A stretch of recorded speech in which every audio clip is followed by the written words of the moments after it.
मठी नावाचं जे स्थान आहे कानिफनाथांचं, देवेंद्रनाथ महाराजांनी, नाथपंथीय साधूंनी जे हाय क्वालिफाईड होते, उच्च शिक्षित इंजिनियर होते, त्यांना दृष्टांत झाला आणि त्यानंतर त्यांनी सगळा आध्यात्मिक अभ्यास केला, शोध घेतला. त्यानंतर लक्षात आलं की मढी नाहीये, ती मठी आहे आणि कानिफनाथांची चैतन्य समाधी आहे. तिथे सुद्धा पीर करण्यात आला होता, तिथे सुद्धा बळी दिले जात होते, मुल्ला मौलवी येऊन नागडे नाचत होते.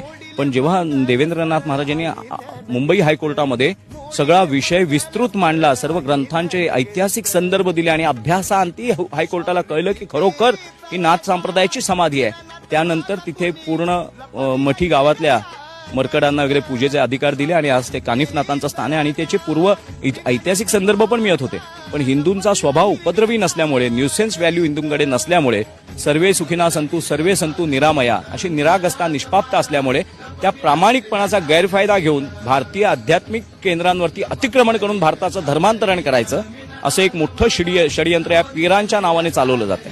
त्याच्यामुळे भारताला पीरांच्या नावाने ओळखलं जात नाही, भारताला संतांच्या नावाने ओळखलं जातं आणि हा भारत संतांची ऐतिहासिक भूमी आहे. त्यामुळे भारताचं भारतीयत्व टिकवायचं असेल तर पीरांच्या नावाने चाललेलं भारताचं आध्यात्मिक अतिक्रमण मोडून काढावं लागेल. त्याच्यामुळे मीरावली बाबा हे सगळं थोतांड आहे, मीननाथांची समाधी आहे आणि मीननाथांच्या समाधीत हिंदूंचा नैसर्गिक आध्यात्मिक अधिकाराचं रक्षण झालं पाहिजे.